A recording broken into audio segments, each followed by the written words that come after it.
Let's just start with thank you all again for coming out and seeing me. I'm Christopher-Sebastian McJetters, and I work with vegan publishers. I also work with Peace Advocacy Network, and I'm their social media manager. And I recently, as of this past weekend, brand new to to the work that I've been doing with vegan activism and animal rights activism.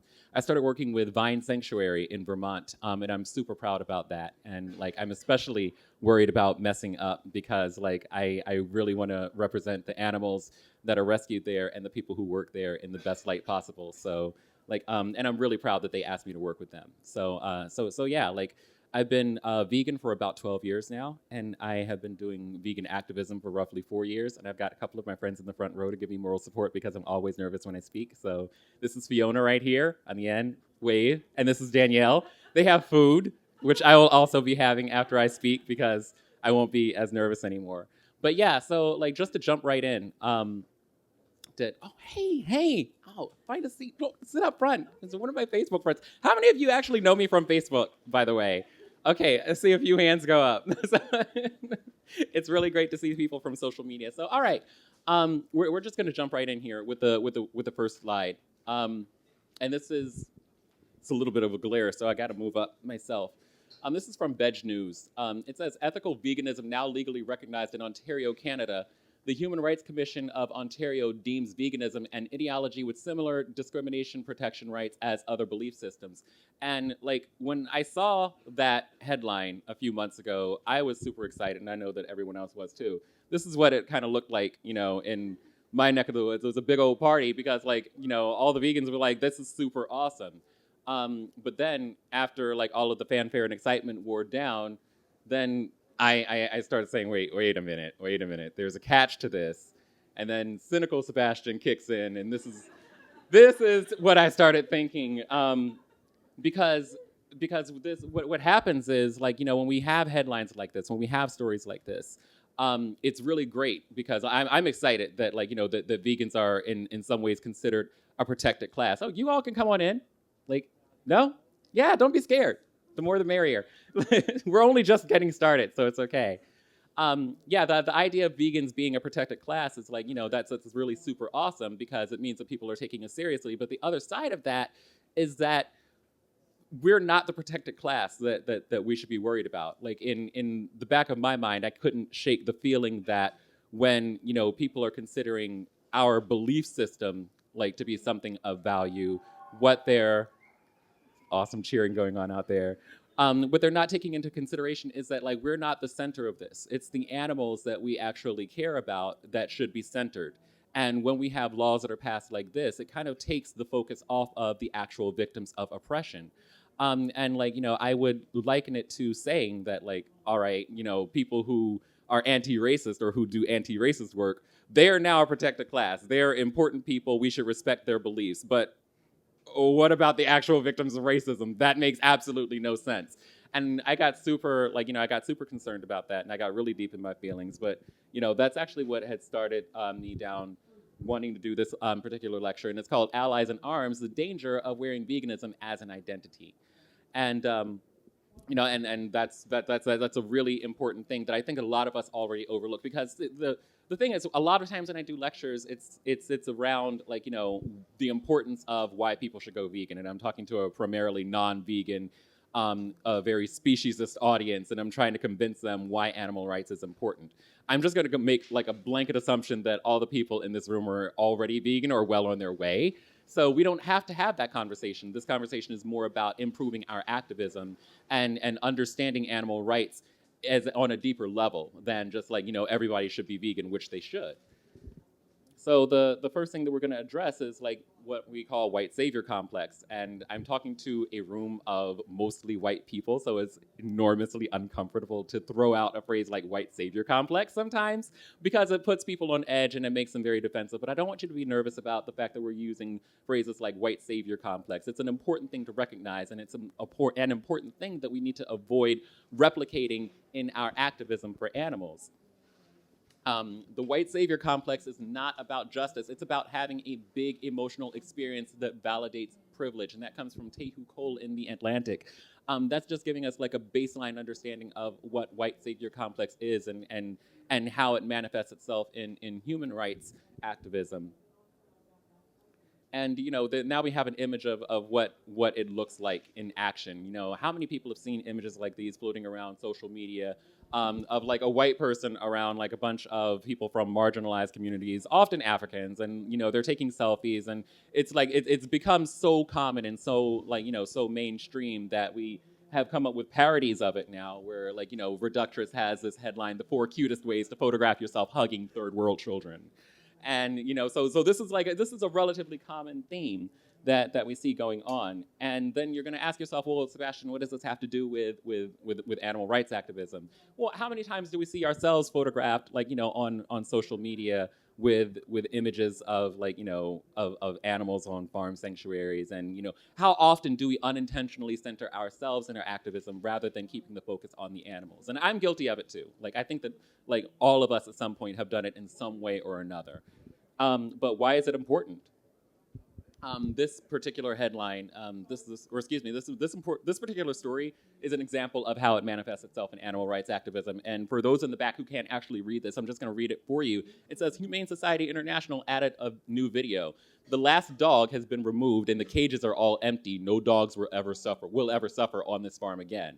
And so you've got like a 30 or 45 second video of basically, and I'll just describe the video because I'm not going to play it for you. There's this this white man who goes to a dog meat farm, and it's the images of him rescuing these dogs, and the empty cages are interspersed with really great feel good messages about about the dogs that are rescued. It says HSI rescued 171 more dogs, completing the shutdown of our 5th dog meat farm. Is this a reason to celebrate? Absolutely. But when we look at images and stories like this, and and you hear him whispering under his breath to the dogs that he's rescuing, no one's ever going to hurt you again. It's a wonderful story. It's a really great thing.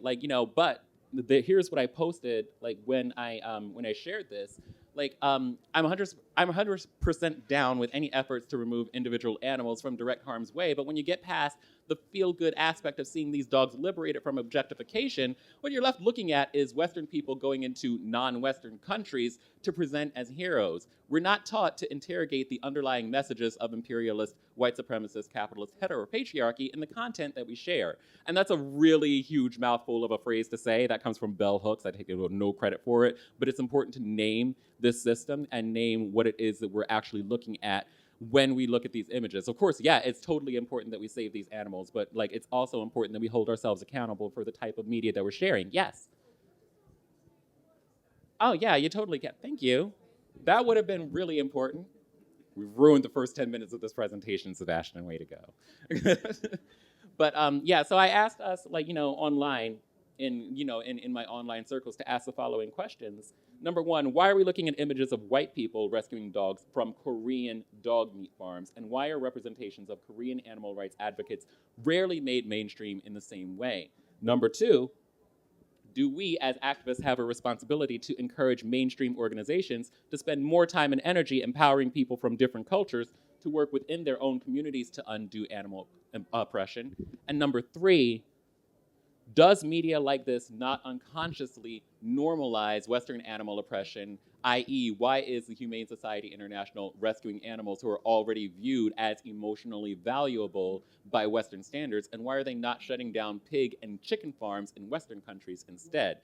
Just for giggles here, let's just imagine if a bunch of Indian people came to the United States or came to the UK and liberated a bunch of chickens from a chicken farm or a bunch of cows from a livestock farm, and the mainstream response wouldn't be as it was on the HSI International page. The mainstream response from people in the larger non-vegan community is probably not going to be oh, that's wonderful. These animals have value. Thank goodness for someone like HSI coming in and rescuing. No, mainstream community in Western countries would be the fuck is going on? Seriously? You're taking away our food. That's how people would respond. And we're not taught to interrogate that, and we're not taught to to seek see past the image, the feel-good image, and how it reinforces supremacist constructs in our everyday lives. So, of course, we're going to this is the fun part of the lecture where we start sharing the Facebook comments of of how people responded. Again, for the people in the back of the room, it says here, I don't see anything wrong with this, and never get uncomfortable watching these videos. Those countries have no animal welfare laws in place, 0 laws. I hope we can see more rescue videos like this. Rescues of animals from those primitive hellhole countries like South Korea, which this is absolutely fantastic. She does go on, this person. It says, this post was a good reminder for me to go to HSI Facebook page and let them know what a fantastic job they did rescuing those animals from that hellhole, and that they are true heroes. Thanks for the reminder. I just like their Facebook page and let them know what a fantastic job they did. True heroes. Christopher-Sebastian, in terms of your comment about this rescue, I just read the first 2 sentences and it was enough for me to call it a quit. Downers and whiners like you are everywhere. Which, I mean, okay, but I love the fact that this person freely admitted, if this isn't privilege, I don't know what is, but this person just freely admitted they read the first two sentences of my commentary and just called it a quit. So this person is not at all invested in interrogating imperialist white supremacist cis heteropatriarchy and capitalism at all. They wanted the feel good image, and they didn't want to think about what it means after that and how this affects human and animals, or human animals and other animals as well. So of course I read this and my first reaction was, okay. Is that what we're doing today? All right. I wanted to point out to this person and make sure that everyone here as well knows, South Korea's major animal welfare legislation is the Animal Protection Act passed in 1991. So when you say that places like this have 0 animal welfare in all caps, that is categorically untrue. The stated aims of the act are to protect the lives, safety, and welfare of animals. Is to promote the, oh, excuse me, wait, did I just repeat that? This is what happens when we do slides in the middle of the night. Just completely repeated that. But this is something that expresses, is this altogether wonderful? No, but it's no better or no worse than what we have in Western countries, or particularly in the United States where I'm from. Animal welfare is similar, if not exactly the same across the board. This was a simple Google search. This is from Wikipedia. I didn't even have to go far to find this. This legislation is a very obvious thing. Also, we're calling South Korea a primitive hellhole. Just so that we're all clear. This is what trains look like in South Korea. If any of you have traveled through the United States by train, this is not what our trains look like.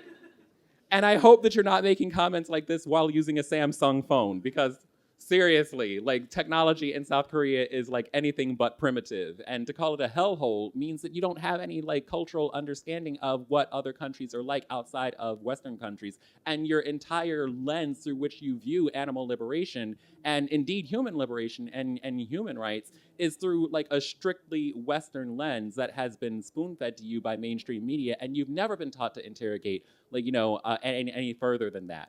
And that's really a disappointing thing, and it does have consequences for our human rights and animal rights activism. And I just wanted to share a couple of organizations that that actually do focus their efforts. They're local people that are rescuing animals. Are they all perfect? No, our organizations aren't perfect either. But but there are local organizations that are sometimes vegan and do work with animal rights in their own communities. Animals Asia is one of them. Animal Friends Yoda, I completely bollocks that name. Sorry. This is another. And there's also Jakarta Animal Aid Network as well. So there are Asian communities that actually do animal rights, and I think that there's a lot more value in empowering people to within their own communities to promote animal rights and to promote veganism in their own way, and not just have a bunch of Western people coming in. Oh no, my belt started to die, so I'm just going to undo this jacket now. This is the striptease portion of the lecture, right? But moving on, though, I also wanted to address ally theater, which is a concept that a lot of us are not familiar with, but I've talked about from time to time on Facebook. I don't know whether or not you can see it, but there's a very theatrical-looking person wearing a cloak that's representative of what ally theater can look like, and why this conversation is important. You're probably going to ask me again, Sebastian, what's ally theater and why is this like relevant to what we're talking about, to animal rights? I just want people to go vegan. Yes, going vegan is important, but like if we don't actually examine anti-speciesism, then our veganism is largely meaningless because it doesn't undo the underlying oppression that we're trying to address here. I had said a couple of weeks ago online when we were having a similar conversation, okay, we freed the slaves and that was all wonderful. That didn't end racism. That didn't even begin to end racism. Guess what? Racism is happening right now. So the if you don't address the underlying structure, then okay, veganism means that we won't actually be killing animals anymore, but we will still all be living under an exploitative system for human and other animals. And so we need to take care of that. We need to we need to remedy that situation. There are a couple of points about ally theater that I was going to bring up, but I stole them directly from Mia Mackenzie of Black Girl Dangerous, and I want to I wanted to include a slide to let you all know what her website is. And if you have a couple of coin, definitely donate, because Black Girl Dangerous is an excellent resource for anti-oppression work, and they need all of the support that they can get. Share the links to the stories that they have. Donate if possible. And I can't say that 100% of the writers for Black Girl Dangerous are vegan, but they do actually have vegan writers who address animal and human rights as well. Number one, there were 2 points that that Mia Mackenzie made that I thought were germane to animal rights interests, even though she was writing specifically about racial justice. Real solidarity doesn't require an audience to witness what a good ally you are. Lots of so-called allies are in it for the cookies. And it shows. Boy, oh boy, does it show. Even if they think it doesn't show, it shows. Cookie-seeking allies require an audience for every performance, from bit part to starring role. Fighting oppression for these folks isn't worth it unless everybody can see them doing it. And when I look around on social media, it is all over the place. There was just a couple of months ago, there was a person an activist who had posted online. You know about this one, Fiona. An activist who had posted online, I went out in search of a homeless person so I could feed them vegan food, and then proceeded to take pictures of the person holding the tofurkey sausages that they had given him. And I just cringed at that. I'm like, oh boy, this is everything that you're doing is wrong. I'm glad that you found someone to share veganism with, and and the message of veganism is important, and that you fed someone, but boy, oh boy, what we're taking away from this is potentially more damaging than not. Number two, real solidarity isn't worn like a name tag. Ally is not an identity. Solidarity is action. This is a verb. This is not, this isn't a noun, and we don't get to plaster it on our shirts and wear it. What we do in solidarity is all that counts. How people with privilege listen to what marginalized groups ask of them and do, that is all that counts. Claiming ally as an identity and then using it to shield oneself from the criticism of those one says they're an ally to is the opposition of solidarity. Now, where do we run into problems with this? Animals are not able to express their oppression in human terms. And so this is our movement as vegans and as animal rights activists is entirely made up of allies to the animal community. And so we are at a disadvantage so far as this is concerned. But although we can't speak to them and communicate with them in words that that we can mutually understand, we do understand that it's not our place to actually wear our veganism as an identity that centers us, instead of focusing our efforts on them as animals, as the actual oppressed or marginalized community themselves. And so you're probably going to ask me, okay, well, Sebastian, what do you want me to do with this information? I love this guy, by the way. He appears several times. And what I want you to do, what I would recommend you do, and what I've done myself, what's been helpful to me is to eliminate this phrase from our collective vocabulary. When we say, I am the voice for the... First of all, raise your hand if you've heard this before. I am the voice for the voiceless. Yeah. Virtually everyone in the room has heard someone say it, or they've used this phrase themselves.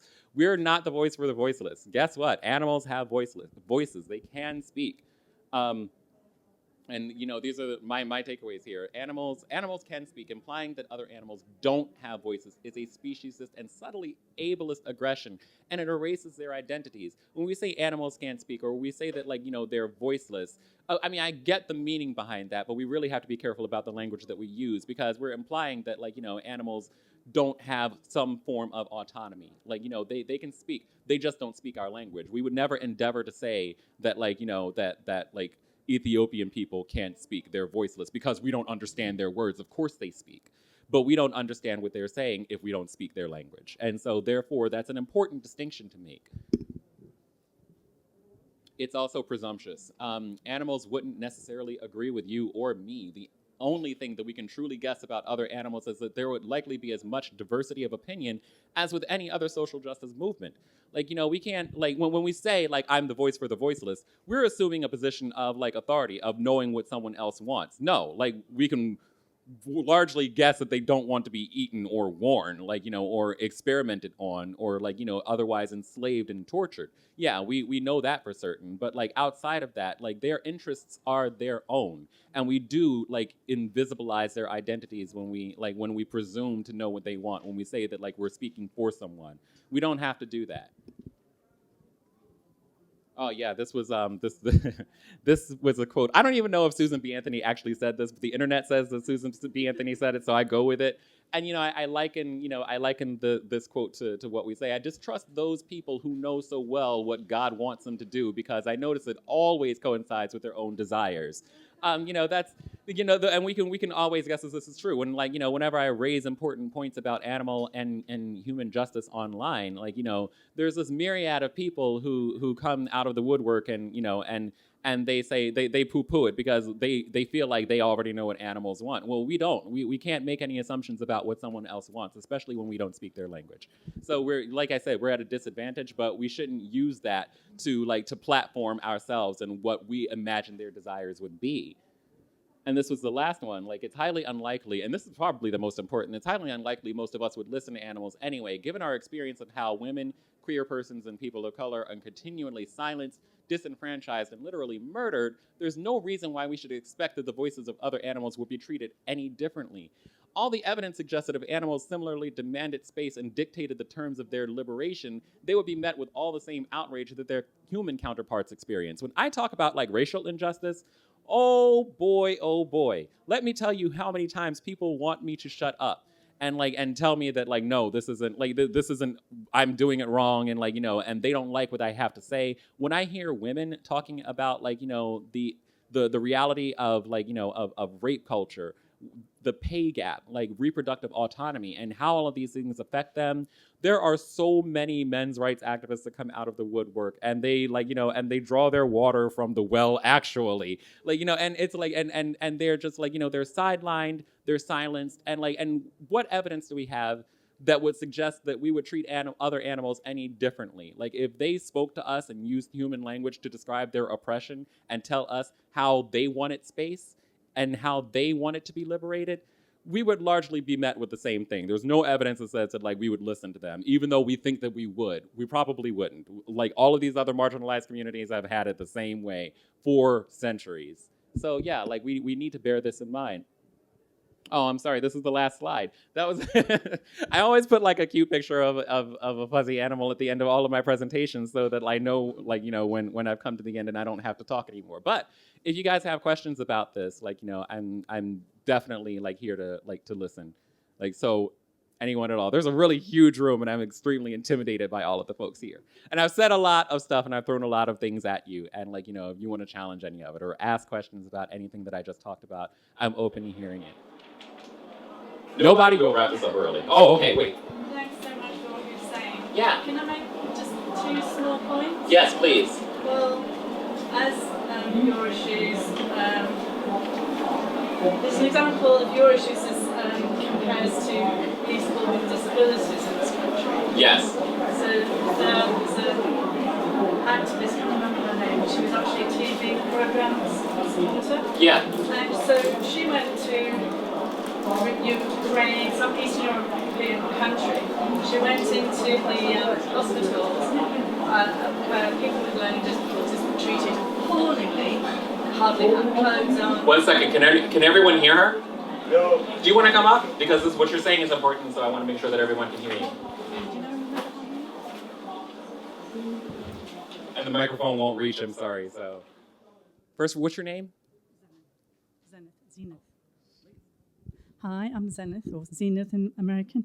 Now, I just want to make 2 points because it really reiterates what you're saying. First of all, I don't know if you remember this. Quite a while ago, there was a very good American, US reporter, very popular, and she went to an Eastern Bloc country. Sorry, this is vague, but it is the principle. And she went to a hospital where kids with learning disabilities were looked after. And she was, at one point, she just sort of cried because it was such a mess. One kid didn't have clothes on, just awful. And she said, right now I'm crying. So I'm making that point. In Europe, in England, she might also have been appalled, you know? It's like, we assume it's worse over there. So that's my first point. What's the other one? Oh, yeah. There was a program, a documentary, or it's on YouTube, about this lady who literally was trying to communicate with, and she thought she could hear and whatever. That was actually on YouTube. And yeah, with really, really aggressive animals. There was a tiger and another, and they were really disturbed animals because they'd been all sorts of treated badly. And that was on YouTube, I saw. And she was really, seemed to be speaking. Perhaps. Okay. So she seemed to perhaps be actually communicating with animals. With somebody, I mean, perhaps we all believe it, but she certainly, the news was very convincing. Yeah. There was a connection and that she was listening as well as speaking. I'm very interested in this video. So like, if you remember what it is, like, you know, always like, anybody who wants to like get in touch with me, you can email me, Christopher.McJetters.com. Please, yeah. Or like, if you're Facebook friends with me, send me an inbox. It'll take me forever to get back to you, but like, you know. Yes. What do you think of, what's your point of view on wearing clothing which has the vegan word on them? What's my opinion on clothing that has the vegan word on them? Yeah, like in the, like, you know, in the physical sense, we're actually wearing the label vegan, you know, and claiming that as an identity. I actually don't see any problem with that. Like when we wear, like, I was actually wearing a shirt yesterday that had a cute bunny rabbit on it, and it said ferocious vegan. Like I think that like that's a way of communicating the message of veganism and making it more mainstream. I think there are responsible ways that we can share images and media with an animal rights message that doesn't center us. Like, you know, if you're wearing a shirt that says vegan, like, it's not necessarily about like your veganism as an identity. It's about like normalizing this message among other people. But it's like, you know, it's the shirt that's important. It's not like, you know, look at me with a picture of, like, you know, of this farmed animal that has been rescued and traumatized, and so it's a different style of communicating, I feel like. That's a good question, by the way. Yeah. I was waiting for you to speak up. I just wanted to ask if something that I've been talked about before as well is I feel like sometimes we find it easier, or within certain groups, we find it easier to look at the history of sort of racial oppression and understand that even if we, you know, try to be allies and kind of recognize it, it's easier for us to kind of say, but we understand that our privilege comes from sort of privileges that we have as a result of that history. But I think sometimes in the vegan community, we often have this idea that, like, we've gone vegan now, so we've kind of risen above a privilege that comes from the fact that we all participate in a system and in a global kind of capitalist system that means that even though we're vegan, we still absolutely privilege from the oppression of animals in the same way that we do from the oppression of people. Right. And I think sometimes I see people finding Because it got loud, I'm going to pass you the microphone because I want everyone to hear you. I just think sometimes we find it easier to. I don't know why, and not everyone at all, but sometimes we find it easier to kind of recognize our privilege in terms of, our history, our sort of, you know, if you look at the UK or the, you know, America is a very, I think, easy example sometimes, and you can say, well, we can see our privilege of how our country was built on the backs of people, but we sometimes kind of don't recognize that when it comes to animals, and we're like, well, we're vegan now, so we've kind of, you know, we're all good, like we've done our thing, and now we just have to yell at other people. And then I think the other thing I wanted to ask was I sometimes, you know, particularly white, male, very vocal vegans online in particular who, you know, love to make the Holocaust or the slavery comparisons, and they kind of say, I don't care who I upset, like, it's about the animals, it's about the voiceless. And I sometimes think, is it because in other forms of activism against oppression, there's kind of going to be someone, hopefully, who will come in and say, you know, actually, this isn't about you right now, like, stay in your lane. And that in veganism, no one really says that. And the people that do come, particularly kind of online and challenge it, are the people who tend to eat meat. And so you can kind of be like, oh, well, you don't know what you're talking about, and it's fine. And I think it's very hard, you know, and I sometimes think, is it actually just that you think your opinion is the most important, and it's actually less about the animals for you individually, and it's more about enjoying the sound of your own voice? And I just wondered what you think about that. Oh boy. Okay. Like, I'm gonna try to remember everything you said because, like, again, you said like a lot of good stuff. Like, I do think that there is, like, not always, but very oftentimes a tendency to like really enjoy the sound of our own voice and like, you know, and really recentering ourselves in our activism. And like, just, oh boy, a note about like, you know, about language. I think you were at the bullying lecture that we did in Brighton. Where, okay, yeah, like we had that one slide. For everybody that doesn't know, like, I did a lecture on like, you know, bullying and reproducing cycles of oppression in our activism at the Brighton VegFest. And like one of the slides that we had was actually like a pyramid that showed how our language, like, you know, has an impact on like, you know, on our activism. And at like the bottom of the pyramid, you have all of these words and all of these jokes that like, you know, that we throw out there. And like, you know, in veganism, like, you know, we like, you know, all of these like very like triggering things, like, you know, like all of these like very shocking images of slavery and the Holocaust and everything. And like, you know, and okay, that's all great. Like what we do, like what happens is like our language. Oh, I remember the example that we used was like fur hags. When people talk about like, you know, people who use fur.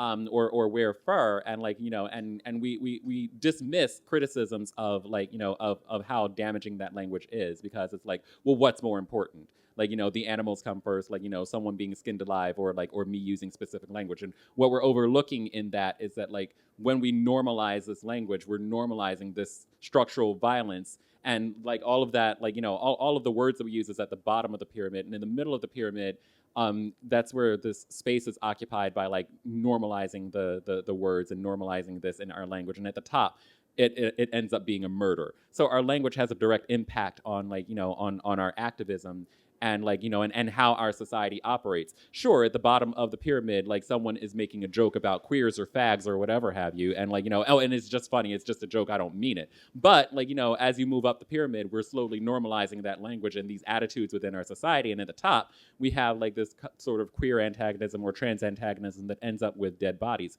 Routinely, not like, you know, as a matter of like every now and again, some really bad, hateful person comes around. No, like, you know, at the bottom of that same pyramid, we have like, you know, we have all of this like sort of like low-key racist language that we're expressing in the United States. And then we go through the process of normalizing that. And then at the top of the pyramid, we have Donald Trump running for president. How did that happen? It happened because we weren't being mindful about these things in the beginning and how we talk to one another, and all of this racism and sexism and like xenophobia and like, you know, and all of these systems at the bottom. Like, you know, and we weren't nipping that in the bud and changing the way that we address one another. And we do this in our animal rights activism as well, because like we can flip that around also. And at the bottom of the pyramid, we start with jokes about bacon, and that's supposed to be funny to most people. It's not funny to us, because when we go through the process of normalizing that sort of language, at the top of that pyramid is a dead pig. And so we can see it replicated through all of these systems. So yeah, like we do need to be, and now I'm rambling, but like, you know, but we do need to be mindful of the way that we talk to one another and the way that we address one another. It does have an impact, even though we don't see the immediate impact of our words and our actions. Like, it is going to have an impact somewhere along the line for animals and for human communities as well. And I keep saying animals and humans. Like a couple of weeks ago, we were having a discussion about that. How best do we actually describe other animals in a way that doesn't like center humans? And non-human animal, like, you know, really puts us in a position of like, you know, of authority, and everyone else is otherized by that language. So I have not really come to like any conclusion on that, and apparently no one else has either. And we were having a conversation with a lot of different activists, but yeah, so that we're aware of that. You know, so far as like, you know, whiteness and white supremacy is concerned, like I don't like, you know, a lot of people get uncomfortable because like they feel like, oh God, he's anti-white, and that's not the case. It's just like, you know, it's recognizing that all of us live in this sort of supremacist society in the Western world. And I use this language because the Western world is where I live, And that's where like all of my activism takes place. Like, I would probably speak very differently if I were a person in a Korean country about oppression, but I don't live in Korea. And so I'm not going to address Korean structures of oppression, because that's not my lane, as you said. That's not where, that's not what I'm supposed to be doing. But can I empower people within those communities to undo their own oppression and animal oppression? You bet. And that's where our power lies. Like, we use our privilege in different ways to help other communities and other people to undo their oppression, and not try to like make it about us. Not go into like other countries triumphantly releasing animals from from their prisons, and and saying that we've done a good thing, because like we're largely just reproducing that imperialist mindset. So, yeah, you have another question? Come on up. Zenith? Fiona, how are we on time? We've got quarter of an hour. Yeah, quarter of an hour. Hi.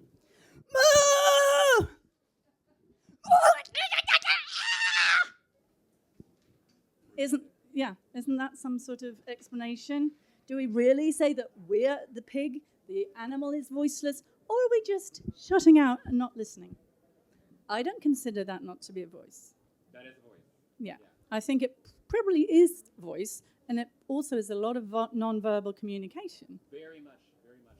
So would you think a person that's half a person could actually realize that that's a voice? Yeah. That is a communication. To me, what isn't so clear is why we're not listening to that. And that's what I think the problem is. We know that animals are suffering, but we decide not to listen to it. And I really hope that we will start to. Thank you. And it's really true. Like, animals do exercise a lot of verbal and nonverbal communication. And like, when we say that they don't have a voice, we're actually helping the oppressors as well, because like we're normalizing the fact that like, because they're not using our words to speak to us in a way that like, that is palatable to our ears, then that automatically means that they don't have a voice. And it is subtly ableist, because like we wouldn't say the same thing about humans who couldn't express themselves to us. If a human person couldn't use verbal cues, like they could still write things down, they could still kind of act out like what is like something, if there's something wrong with them, like we're just like we're recentering able-bodied persons in human and other animal communities, as like as the template for what's normal and what is like and whom we should listen to. So yeah. So Fiona, should we be wrapping up? Well, we have the room for a whole hour, but we want to make sure that the next person that comes in, like, okay, yeah, like, so we've got like 15 minutes. We're going to take one or two more questions. Yes, sir? Can I just make some very quick points about the question about whether we should be caring more about humans or animals, which was raised by this lad here. Thanks for that. I first went vegetarian. It was concern for animals that made me do that some time after. I discovered that actually being a vegetarian actually also involved cruelty to animals, through dairy and all the rest of it, so I went vegan. So that was me looking at the animals, but now I've discovered more and more that it's actually a healthier diet for human beings to have, so it's not an either-or, humans or animals, it's actually both. And it's not only good for us as health-wise, it's also good for the planet because of the way animal agriculture, I've now discovered, if you watch films like Cowspiracy and a number of others, animal agriculture is actually doing a massive amount of damage. Yeah, huge damage. If we destroy this planet, we destroy ourselves. So it's not either or, animals or humans, it's both. Yeah. Not either or, but both and. I stress that so often because people often want to set up this like, this hierarchy. And this is what I face like doing anti-racist work and like, and anti-speciesism work all the time. When I speak to a lot of people within my own community, like black faces and black bodies about like, the importance of including animal rights in our agenda, like I so often hear people say back to me like, you're like making animal interests more important than like my own impression. And it's not an either or situation. When you buy into this as an either or situation, whether it's like anti-racist work or feminist work or whatever have you, like, you're actually reinforcing the like, the supremacist ideology that you're fighting against, because like it's the supremacy that actually promotes like an either or. Because it says that like one of them is going to like have to be more important than the other, and if you like and if you work on both, then you somehow like trivialize the oppression of one of the groups, and that's not the case. It's a both and. I can care about human and animal communities at the same time. So thank you for saying that. All right, we're gonna do like one more and then like let the next person like set up. Or we don't have to do any more. Wait, okay, you again, one more. Okay, I'm going to ask a question from the voice of my sister, who's Okay. going to get you for this. But I think, so he's only 16, and I think that one thing, so on the car journey here this morning, one of the things we spoke about a lot was the fact that she doesn't want other people's reaction to her veganism to be about her. She wants to be able to communicate that it's not about her as an individual and her identity as a vegan, but about the animals, about sort of institutionalized oppression, about how it affects all different aspects of activism. But obviously, she's got a school full of 16-year-olds kind of saying, oh, you're such a weirdo, why are you doing this? Like, you just, you want to be different. And like, I wondered if you had any advice on how you turn that conversation around and kind of, prevent it from being about you, I guess, when other people want to make it about you and not talk about what it is. Yeah, man, oh man. I wish that you had made it to the bullying lecture. First of all, you're 16 and vegan. Go you. Like, round of applause for this young lady. You're awesome. I'm guessing you may have had something to do with that. I'm hoping you did. Oh, man. Talk about that humility. Like, oh, man. Yeah, me too, for sure. Like, when we had the conversation about bullying, of all the lectures that could have been recorded, I was very proud of that one. I didn't stumble a whole lot. But yeah, like we talked about how bullying is manifested and why why people do it and focusing on the reasons behind it. And I'm not saying that you're being bullied, but even if you're not directly experiencing the symptoms of bullying yourself, there is a bullying that is taking place against the other animals that are involved here. And so when you have conversations with your peers, I would definitely recommend doing what you can to make the conversation relevant to them. And that when I talk to queer communities, I talk a lot about queer antagonism and and queer bullying and how important it is in schools and and in our adult lives and how that manifests itself. And and I try to help people make the connection that we're actually replicating that same supremacy with with the other animal communities that that are important when we exercise authority or power or supremacy over them. Is that something that we're invested in doing? And ask questions of them that actually kind of tear down that supremacist mindset, because for your friends, they're they are focusing on you. Why are you doing this thing?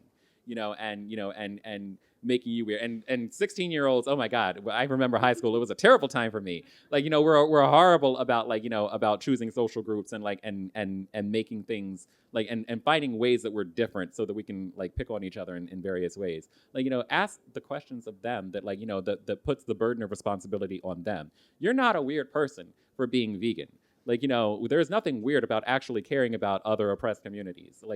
But there's definitely something wrong with animal abuse. This is as we talked about, a maladaptive behavior that that we've just adopted and and we've been conditioned to normalize since birth.